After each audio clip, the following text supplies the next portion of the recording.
Sadashivasamarambham Shankaracharya Madhyamam Asmadacharya Paryantam Vande Guru Paramparam Samasta Jana Kalyane Niratam Karunamayam Namami Chinmayam Devam Satgurum Brahma Vidwaram Satgurum Brahma Vidwaram.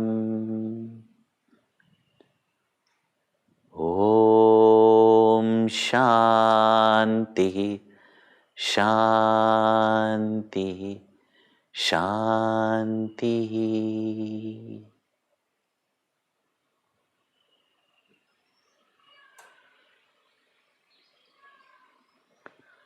I have to start today with a warning.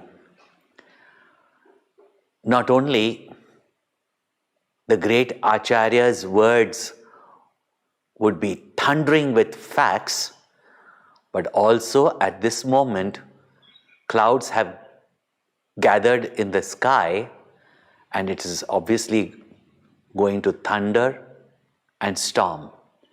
So be prepared. As you can see, it's already thick clouds outside rumbling away. The last 4 verses are benedictory verses by Sri Adi Sankaracharya himself again. And in the 2 verses, yesterday's and today's, Bhagwan Shankaracharya summarizes that how our excessive obsession with pleasures leads us eventually to disease and suffering rather than happiness. 2 are our pursuits which not only distracts us from our main goal of happiness, but also are the cause of our sorrows as well as even crimes in life. Our attachment to pleasure and our greed for wealth. Both these obsessions not only takes us away from our true pursuit, but at the same time becomes harmful to us, even though in our delusions we imagine that they are the cause of our happiness. Kama and Artha. This set of concluding verses, Bhagwan Shankaracharya again awakens us that let not our life be wasted. In fact, see the truth. When he had said earlier in the 2nd verse itself, Kuru sad buddhim manasi vitrishna. Create the right atmosphere in your mind. Let your intellect observe scientifically. Let your intellect know without a doubt. Let it become your conviction. Kuru sad buddhim. And now, in this verse of Bhaja Govindam or Moha Mudgara, Shankaracharya makes a statement that we should keep as a slogan in front of us. And the great Acharya thunders and says, Artham anartham bhavaya nityam nasti tatha sukhale shah satyam putradhapi dhanai bhajam bhitihi sarvatraisha vihitaritihi Bhaja Govindam, Bhaja Govindam, Govindam, Bhaja Mudhamate, Samprapte, Sannihite Kale, Nahi Nahi Rakshati Dukrin Karane. Artham Anartham Bhavaya Nityam. Bhavaya. Know for sure, realize it, and reflect deeply in your mind. Bhavaya, with experiencing the very fear, anxiety that wealth creates. Artham anartham. Wealth is calamitous. Constantly reflect on it. Bhavaya nityam. Na asti tata sukhaleshaha satyam. Shankaracharya almost is saying like God promised, satyam. This is the truth. Nothing but the truth. That in wealth alone, there is not even a lesha, a drop, a trace of happiness in wealth itself. In fact, putrad api dhana bhajam bhitihi. For a person who is wealthy, there is constant fear from one's own son, from one's own close family. Such a person lives in constant insecurity and fear that even one's own closest family will steal away his wealth and in the process even kill such a person. And even if one's family is not so obsessed with wealth, such a person always lives in worry and insecurity. And sarvatraisha vihita ritihi.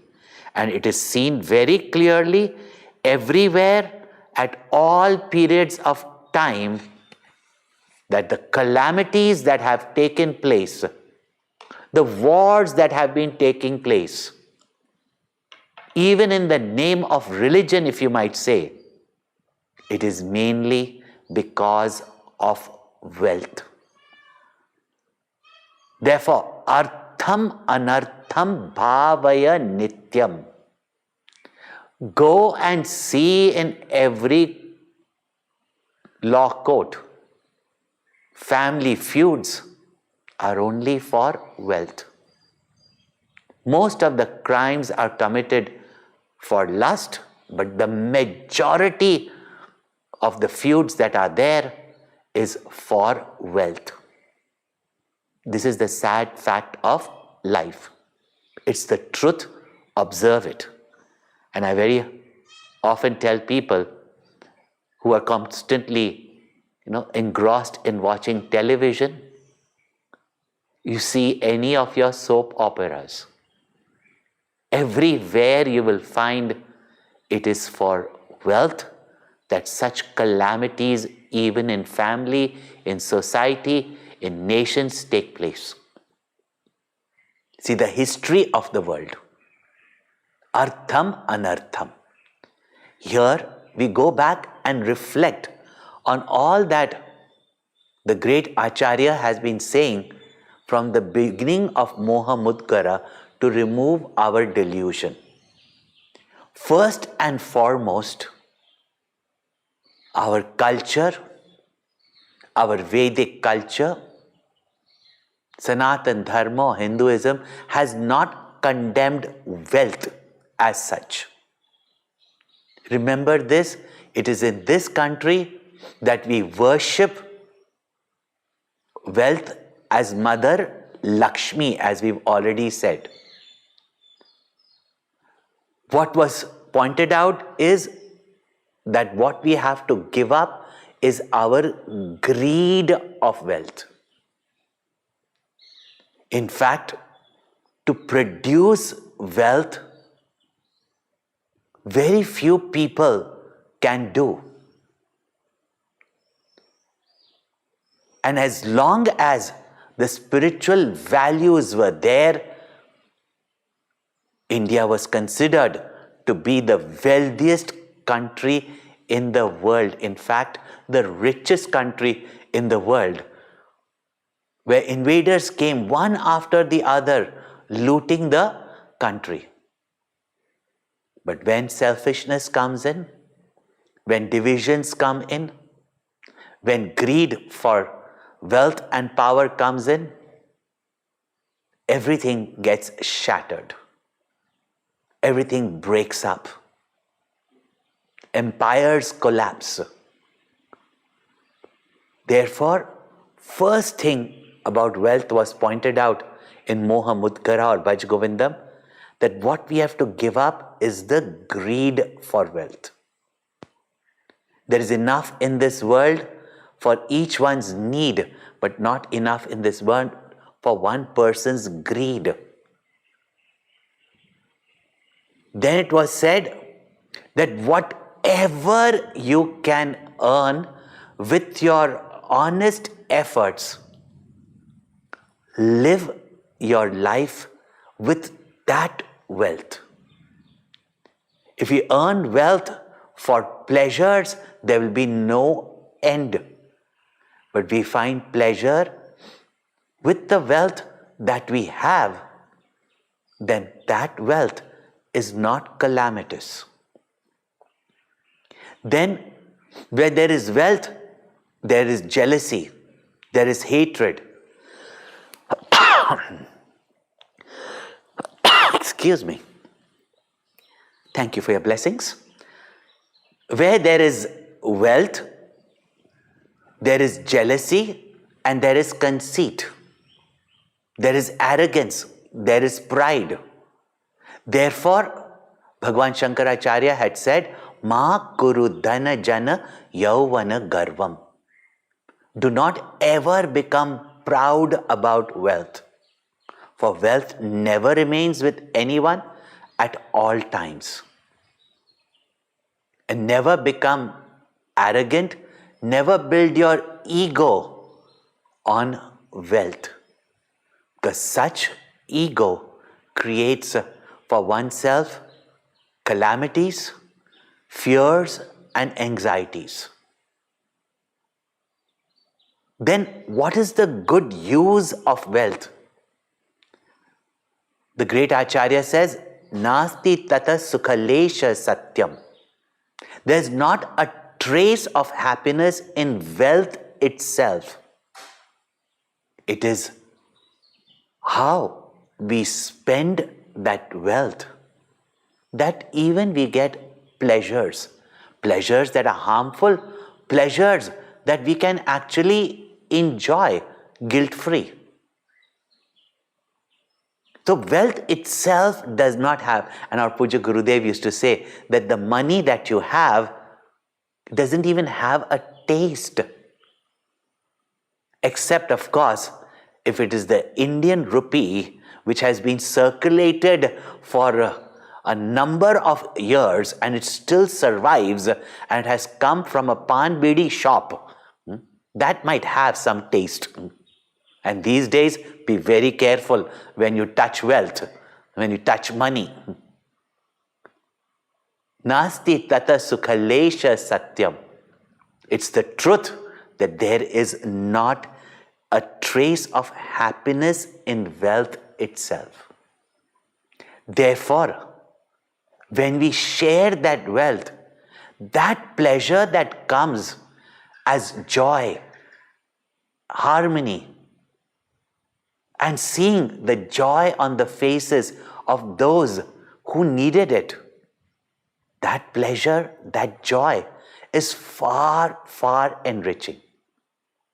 But those who hoard wealth, keep wealth only for themselves, there is danger from even family members who are waiting to sometimes not only harm but even kill the person.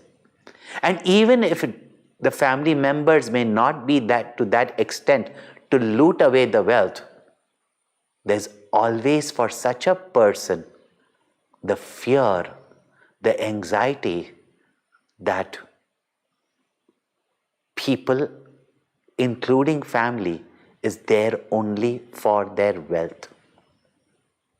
Such people with anxieties, worries, frustrations, suspicions live a life of insecurity, misery.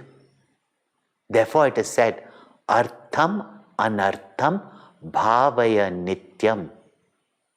Reflect on this regularly, because if there was happiness in money, in wealth, remember one thing, every wealthy person, and the wealthier a person is, will be happier and happier and happier. It doesn't mean that one should not have wealth or in poverty there is happiness. But wealth by itself does not give us happiness.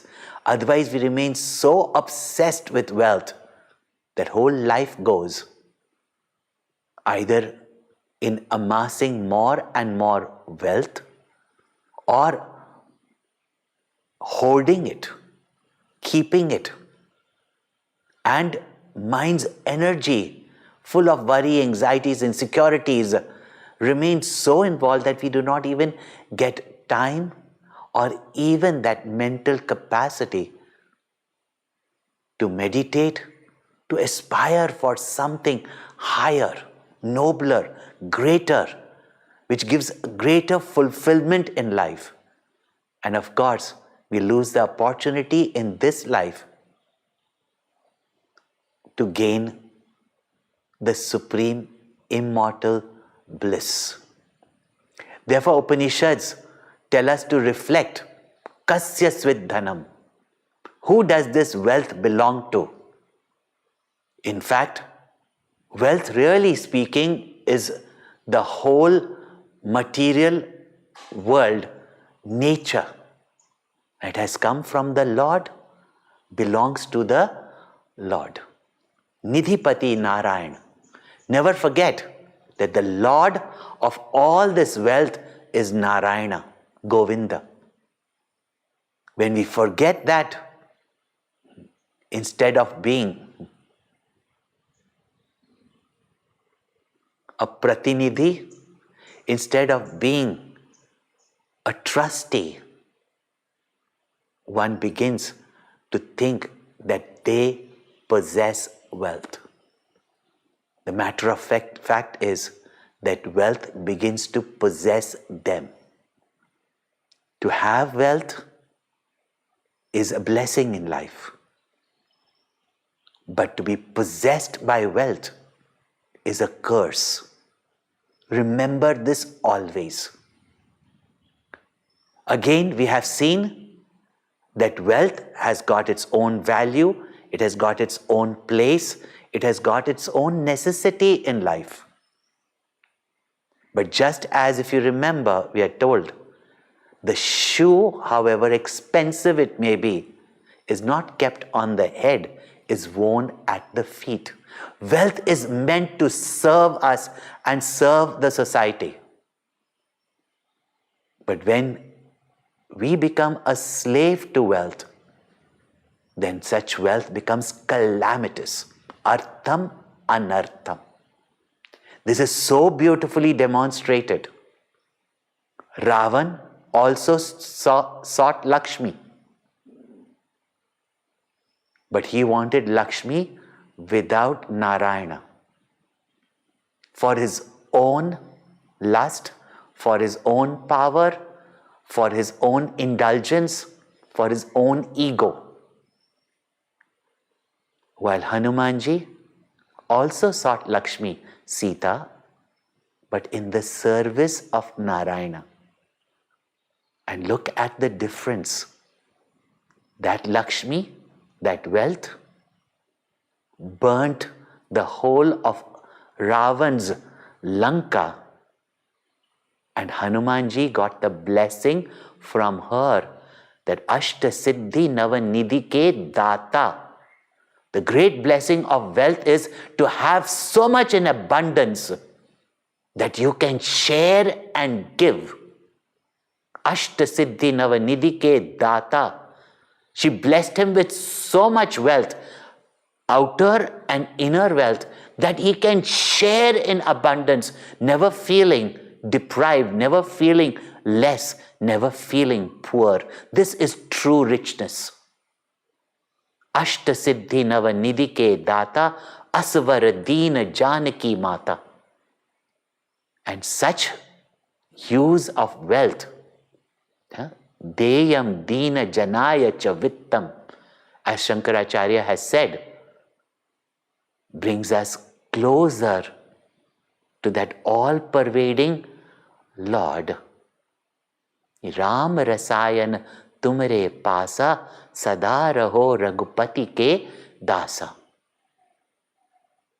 That you be blessed with the devotion to Ramchandra Ji, and may you ever remain in his service.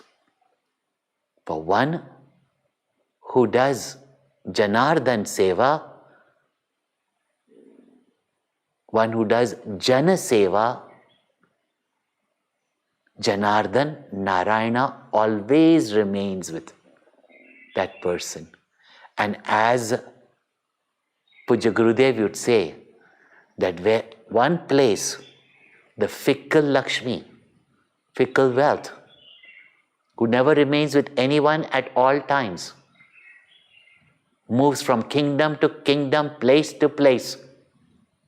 There's only one place that Lakshmi never leaves, and that is the feet of Narayana. And for one who serves with gratitude the feet of Narayana, Lakshmi is always there to bless, as she blessed Hanumanji and the many devotees.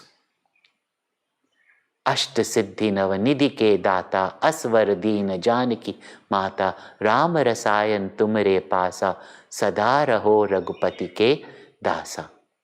This is how we should understand that which wealth is calamitous. Artham Anartham. Develop this Pratipaksha Bhavana. See what wealth does, and the fears and anxieties and the stress and the crisis that it creates. Make good use of wealth, and Mother Lakshmi, wealth will always bless you. There was a story that I heard and had a very lasting impact on my mind. There was once a farmer, now aging, not able to produce too much, in debt also.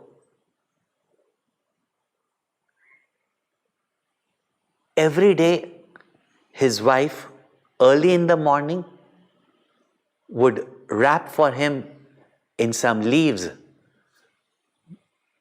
the bread or the roti from last night with some onion and chutney, because he left very early in the morning, so that at midday he could eat it. His only meal, he keeps it under the tree, and all morning he has plowed.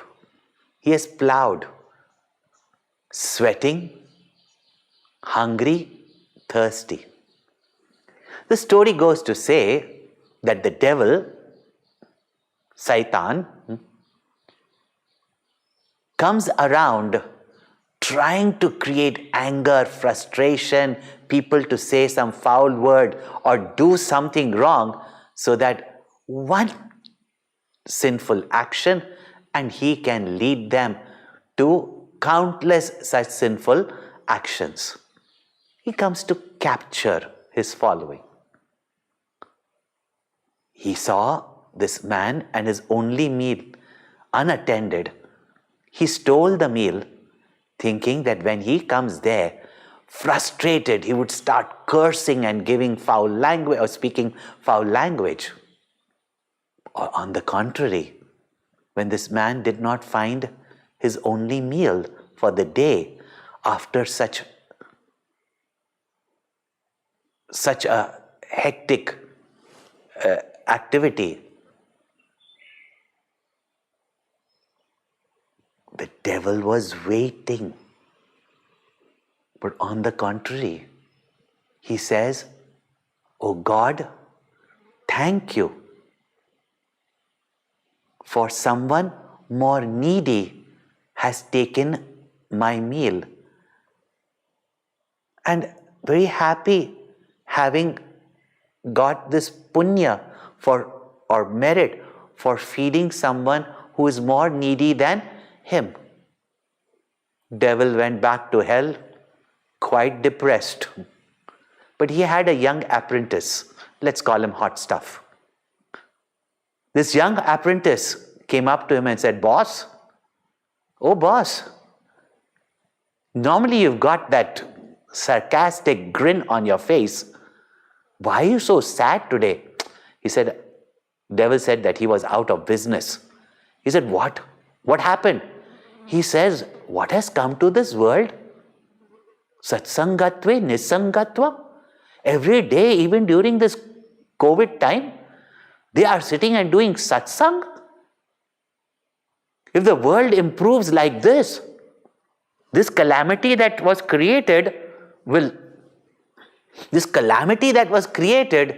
will make people good rather than make them bad. How can I have my sway over everybody?" This Hot Stuff said, "Tell me what happened." He said, "I took away his only meal and this man praises God. What has come to this world? Lockdown and people are doing satsang." He thought that maybe they will be sleeping away, idling away, playing games on their computers. In fact, they are reflecting these days. Bad times have come for the devil. Bad times, very bad times. Hot Stuff told him, "Tell me what happened." He said, "The only meal of a person I stole and he praises God." Hot Stuff says, "Boss, give me a chance and I'll make this very person give not one bad word but create a whole repertoire of bad words." He said, "How do you think you can do it?" He said, "Boss, give chance."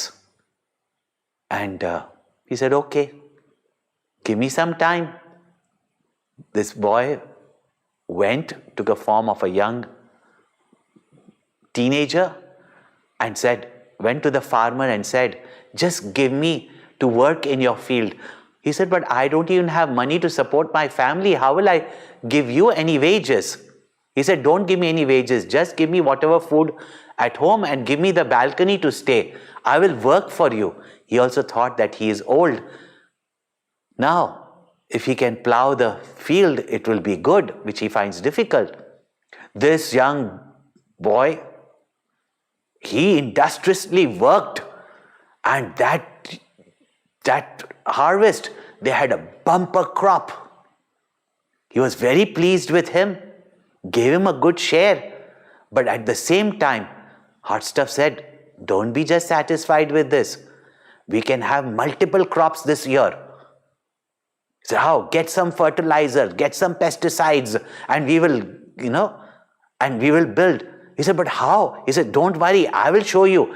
And he worked and he produced more. At the end of the year, this farmer had paid off his debts. He had his granary full. And while this Hot Stuff is sitting, pressing his feet, he says, "Boss, look how much here." I said, "Yeah, thanks to you that you came and we produce so much. He says, no boss, it's your farm, boss. Thank you for keeping me here, boss. No. But what are you going to do with so much grains in the granary? The mice will come and eat it. So he said, what should we do? He says, do one thing. Let everybody know how rich you are. Let us grind this grain, put it in the ground, and let us make wine out of it. And then you can throw a big party to all the villagers around who thought that you were an unwealthy person. And let them see how wealthy you are in 1 year. He said, good idea. And they made wine, and he had thrown a big party and drunk with arrogance and wine. Immediately, Hot Stuff sent an Instagram. Devil was surprised. He came instantly. He has got his own private jet, so including lockdown, he can come. Even during lockdown, he can come. So he came. And when he came there, he was surprised to see that this man, whose one meal, only meal he had stolen and praised God, was using such foul language in arrogance. He called Hot Stuff. He says, what did you do? Devil felt quite outdated. Hot Stuff was really in the market, in the trend. So he said, what did you do? He said, boss, when you take away the only meal of a person, he praises God. Give him more than what he needs, he becomes a devil. Artham anartham bhavaya nityam. Bhaja Govindam, Bhaja Govindam, Govindam Bhaja Mudhamate. And when we can free our mind from its anxieties and its obsession and its worries and its sinful ways, then we are ready to discover that infinite bliss within ourselves. And in the next verse, Shankaracharya points out the method of meditation, the antarang sadhana, which we will contemplate upon tomorrow. Om Purnamada Purnamidam Purnat Purnamudachyate Purnasya Purnamadaya Purna.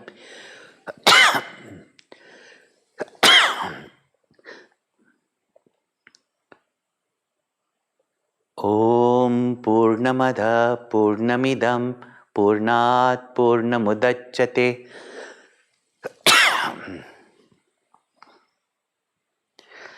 Om Shanti Shanti Shanti.